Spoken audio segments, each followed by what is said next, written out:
Hi అండి. ఈరోజు లెమన్తో పులిహోర చేసేసుకుందాం.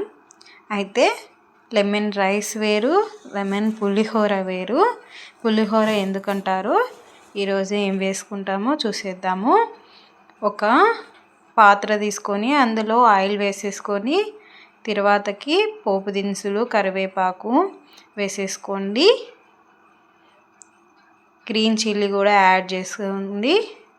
సో గ్రీన్ చిల్లీ బాగా వేపుకోండి. వీడియోలో కనిపించే విధంగా బాగా వేపుకోండి. నౌ ఐఎమ్ యాడింగ్ అల్లం వెల్లుల్లి పేస్ట్ కూడా యాడ్ చేసుకోండి. ఒక నిమ్మ దెబ్బ కూడా యాడ్ చేసుకోండి.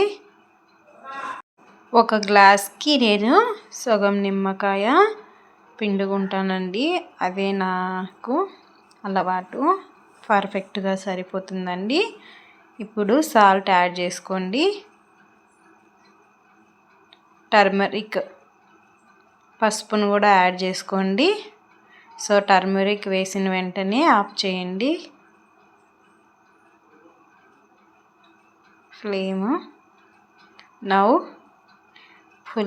పులిహోర కోసము నేనైతే రాత్రి మిగిలిన చల్లన్నంతో తయారు చేస్తున్నానండి. మీరైతే ఫ్రెష్గా వండుకొని అయినా చేసుకోండి. ఇక్కడే అండి మీకు ఒక సీక్రెట్ చెప్తాను.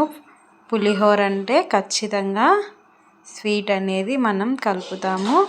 సో ఒక స్పూన్ చక్కెర కూడా యాడ్ చేసుకోనండి. అంతే అండి పులిహోర. Thank you.